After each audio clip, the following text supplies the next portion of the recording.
Hello, everyone, and welcome back to this episode of TealTalk. I'm your host, Carrie Lynn Reynolds, the financial coach here at New Dimensions Federal Credit Union. And with me again today is Carolyn Vaudier, Silver Street's branch manager.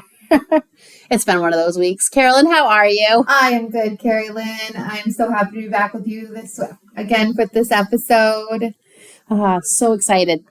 So last month, we talked about freezing our credit, especially with all the talk in the news on data breaches and all our information being out there and maybe being exposed to people that we'd rather that not be exposed to. So this month's episode of Teal Talk, we're going to talk about the different types of scams that are going around and really how you can protect yourself. It's such a great opportunity to go over that stuff because with the data breaches and the amount of scams that are going on out there, it is crazy. And educating you guys, so important.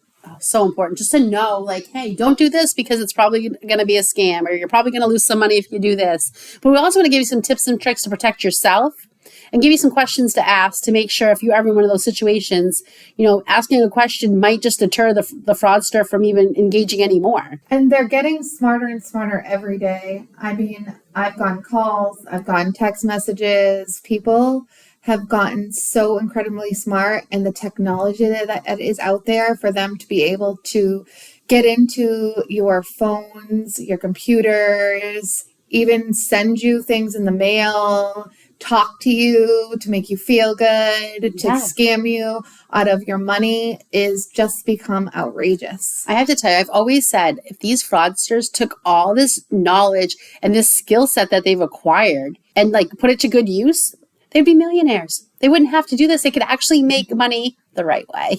Right. It's easy, huh? Yeah. I do research and I look up stuff, and, in my prior position, it was stuff that I was looking through. The Federal Trade Commission is a great resource for us to really kind of look on and see the scams that are going on, and they list them all, and they do it yearly. And they also give us a great opportunity to see just how many scams are reported, along with the amount of money that actually is lost each year just by scammers. And you wouldn't even believe it, but last year in 2023, 2.26 million fraud reports came in to the Federal Trade Commission.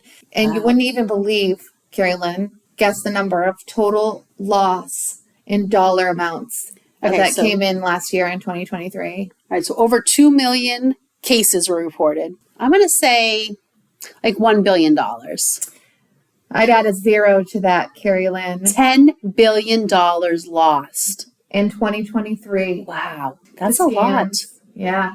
The good news is that if you are scammed, you can go onto the Federal Trade Commission and report it on the kind of scam that you were a victim to. So this way they can keep tracking it because they do like to track that. Yep, kind of keep an eye on what's going on out there. Absolutely. Well, there's a ton of different scams, and sometimes they all fall, maybe some of the more well-known ones will all actually fall under what's called a phishing or even a smishing scam. And that's where fraudsters trick you into giving up your personal information. And it can be done through different platforms, whether it's through a phone call, a text, social media, emails. It's just one of those things where they're going to it's almost like they're going to hit you at every angle. They get smarter. They try to get in at any angle because they think that you're going to fall victim to what they're trying to connect with you. Yeah, well, you just said, over 2 million people fell victim. That's a lot. And it's scary. Very scary. When we talk about these phishing text messages and things like that, I got one the other day that from EasyPass saying that I owed them money. You know what? I haven't gone anywhere, but I do know, when I've traveled and before I had an EasyPass, if I missed a toll, went over George Washington Bridge or something like that, they would send me a bill in the mail. They would never text you. Oh, they'll track you down. I had the same thing happen to me. I apparently did not register the right vehicle because we switched vehicles, and they track you down. They will not text you. No. They will send it in the mail with a nice little picture of the vehicle that you were traveling with, and then let you know where you can go online to pay that bill. So note to those listeners, you will not be text messaged by EasyPass. You will be mailed with a nice, pretty picture of your vehicle. Yes. You can go online and pay it. Yes. Yes, but they're not going to text you. Another one is, how many of us have gotten a text message from Amazon, UPS, USPS, FedEx saying that the package has been delayed, and to track it, click the link. Or let you know that your package could not be delivered, but click here to give a delivery address. Yes. I've got a few of those. And we all know we want packages. And we all know we go online to those sites and we order those things because we want packages. And we're coming into that season. We're going to be ordering packages to have them delivered. Yep. Yeah, that holiday season's coming, and we already know they're going to see an uptick in just the online shopping in general. Another thing, too, is when we talk about social media, is some of these romance scams from the dating sites or even just people talking to you on social media, especially if you're lonely. Maybe your partner has just passed away and you're just looking for that companionship, and you want to be able to help them. They make you feel good about yourself. I've seen times where it's been a scam and so many people have lost a lot of money. The most important thing is to not fall victim to the conversation that you're engaging yourself with, to avoid that conversation and look at the initial requests that you're getting through those social media sites. Look at how many friends they have, or look at how many mutual friends that you have with that person that's sending that request. And it's not going to be just one particular site you're going to get it from. There's multiple social media sites they'll try to engage with you on. And to not accept that request. They're very tricky. They're very smooth. They're pushy too. They're very pushy. You just want to avoid that conversation. There's other avenues to be able to have the conversation with somebody. Get out, join a club, Absolutely. A knitting, a chess club, anything around. Y. Go to bingo where you can meet people and have great conversations, but social media is not the place to have that conversation because I've seen it time and time again. You will get frauded out of a lot of money.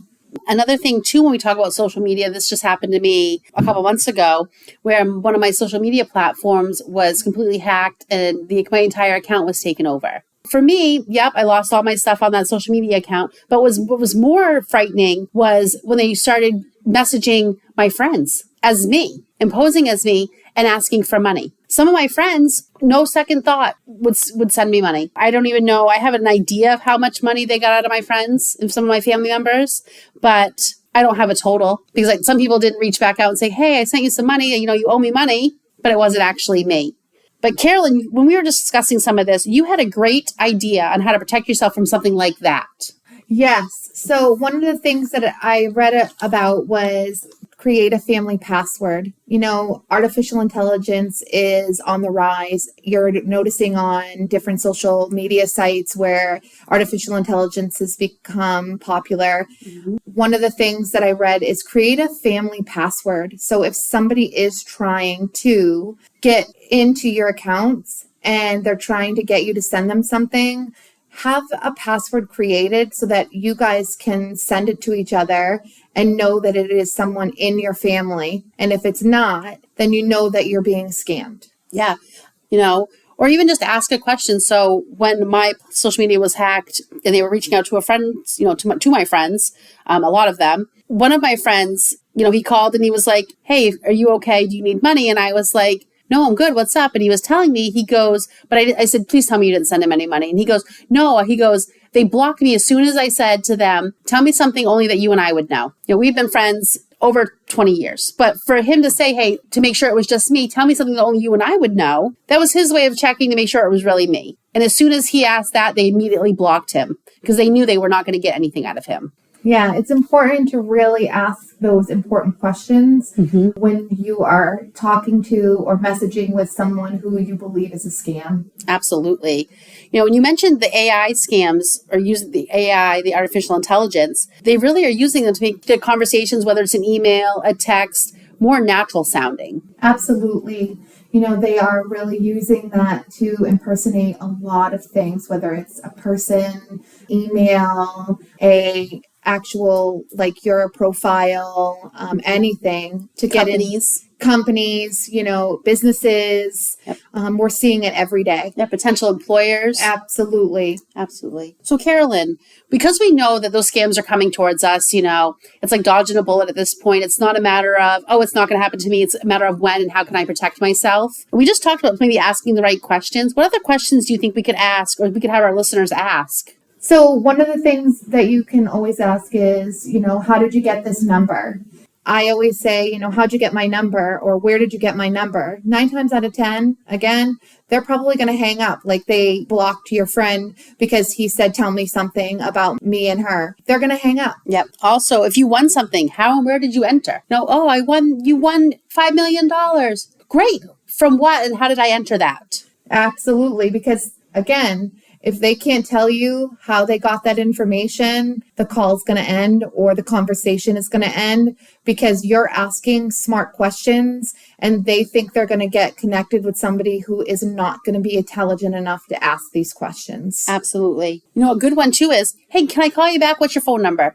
I don't have time right now, but give me like 3 minutes and I'll give you a call back. What's a good number to reach you at? Because they're not expecting that question and they're not expecting you to ask to call them back. They know that it's a test. Absolutely. If you do get a phone call and you say, hey, can I call you back? Another way to protect yourself, after they hang up on you is call that company. Say, hey, do you guys have people making phone calls? Initiate the phone call yourself to a phone number that is legitimate. Absolutely. Especially if they're like asking for money for an organization or a donation. Look that organization up. Look to see if it's legitimate. There are great resources out there. The internet is your best friend. You can look it up and find out whether or not it is a legitimate company and see if it says it's a scam or they are known for scamming people out of money. Another way to kind of protect yourself, we talked about last month, was freezing your credit. Absolutely. If they're looking for card numbers or looking to get your information on a card, go right on. We talked about going on to the credit bureaus, freezing your credit. They can't get something that they can't get access to. Carolyn, I actually had another member stop in and see me last month about freezing their credit. So we've worked all month and, to make sure. She popped back in again today, just spur of the moment real quick, and just said, hey, when I log in, what is it going to look like? So we did it the first time, but I know there was a lot going on at that point, like passwords and things like that. So we were able to take the time to go back in and show her what it looks like, show her how to unfreeze it now that it's frozen. And she was very concerned that she'd have to do it herself. You can always come see us if you need your credit frozen or need help with some scams. We're definitely here to help. Absolutely. Guide you through, talk you through, show you where you need to go to get protection from scams or your credit protected. Even if it's like a Social Security scam with your Social Security number or your Social Security, a government site, we can help walk you through that. I was reading that on one of those sites too. Is the Social Security has information for you to go on where you can, if you thought you were scammed, you can go right on. They walk you right through it. Perfect. Yes. Another one is enable a multi-factor authentication, but have it sent to your email, not your phone number. Yes, because lots of these scammers have figured out how to scam your telephone number. They've gone as far as using like a copy SIM. Yeah. So they are able to get that particular authentication, that multi-factor authentication, and copy it if it comes to an actual text message. Oh, no. So if you're having it sent to an email, that's different, and you're able to still verify that. No, absolutely. Another thing we've seen a lot of is if people are selling things, whether it's online or even in the paper classified, if you're selling something and somebody wants to buy it and they want to send you more money and they're like, oh, I overpaid you. Can you send the rest back to me? Chances are that's a scam. Even if they want you to send back $1,000, that check is probably going to bounce because it's not actually a valid check. And now you're out $1,000. Absolutely. Yep. If it's too good to be true, it probably is. And that's a great saying for a lot of things. Yes. It really is definitely one of those sayings that kind of fits all aspects, of the fraud world or just really anything in your life in general. It's just one of those things, whether you're, like you said, buying or selling, if they're trying to tell you that you're trying to buy it and it's way cheaper, know your values. You can look them up, go see if it's something that is legitimately around the same cost. If you're selling and somebody's telling you, Just know your values, know how it works. Rely on a friend. If they're one of those people who frequently sells things, bounce that idea off your friend to see if that's really how it works. If you're a first-time seller and you're using the social media or the internet to sell, this way you're not getting scammed out of thousands of dollars or hundreds of dollars. Oh, absolutely. Just one of these things where you need to be diligent on really protecting yourself and just really making sure that you're keeping yourself and all your information secure. And educate yourself. You know, a lot of this stuff is online. There's books on it. You yourself can read on it. That's what we do, is educate ourselves on everything that's happening when it comes to scams, because we definitely don't want to have to see you come in and tell us that you got scammed. Yeah, no, absolutely. Well, Carolyn, that was a lot of information. It was so much information, but it was good. Jinx. Right? Yeah, such good information on really protecting yourselves. Next month, my favorite time of year. It's such a good time of year, I know. too. So we're going to head into the holidays. So join us for our episode in November on getting your holiday budget ready for the season, making sure that you are on track to stay within your monthly budget, but able to do the things that you want to do as well throughout the holidays. Awesome. Yes. Well, Carolyn, thank you so much for joining me again. I can't wait for next month as well. Me too. Okay. And thank you all. If you guys have any questions, you can definitely reach out to us. Our info and contact information is in our bio. You can always email us at info@newdimensionsfcu.com. Talk to you guys next month. Bye.